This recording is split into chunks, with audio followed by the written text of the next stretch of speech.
متكسر فيها ده، كل ده هيتظبط ان شاء الله. اهم حاجه برضو بدل ما تتعب قلبك وتقعد تشتري في جديد، الديل اللي ورا ده لما اتكسر انا قلت اريح دماغي واشتري جديد. انا حاجه قالت لي وانا على الطريق الم المتكسر، لم كله ارميه في شنطه المكنه وبعد كده نتصرف. الديل ده انا لسه لاحمه من يومين، قلت اعمل حاجه في السكوتر. انا سالت على الديل ده ومن غير ذكر محلات واقول بيتباع عند مين وبكام، انا بسال عليه يا جدعان، ده عامل 500 جنيه الديل العبيط البلاستيك ده ب 500 جنيه. انا رحت لحمته من جوه ومن بره ومش عارف ايه، مفيش باين فيه اللحام نهائي نهائي نهائي نهائي. الراجل خد كام ده لحم ده ولحم الجنبين، كان في الجنبين بعض حاجات برضه في الجنب ده والجنب ده، لحم كله من جوه. يعني انت لو مشيت كده مفيش اي حاجه باينه نهائي، كله من جوه من جوه من جوه. الكلام ده انا لو كنت غيرته كان مكلفني كتير جدا.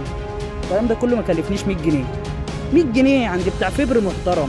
في واحد بتاع فبر مش سالك مثلا. انت بتروح، انا كان زمان مثلا ايه الرفرف اللي قدامي اتخبط مني، بص الشغل ده عن الشغل اللي ورا. بص المعفن عامل ايه، يعني من غير ما نغلط في حد.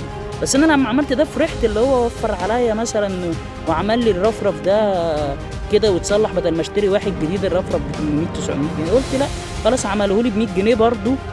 وشوف من امتى، من زمان، كنا من بعد ما اشتريت السكوتر بشهرين 3 تقريبا، خد في الحته دي 100 جنيه.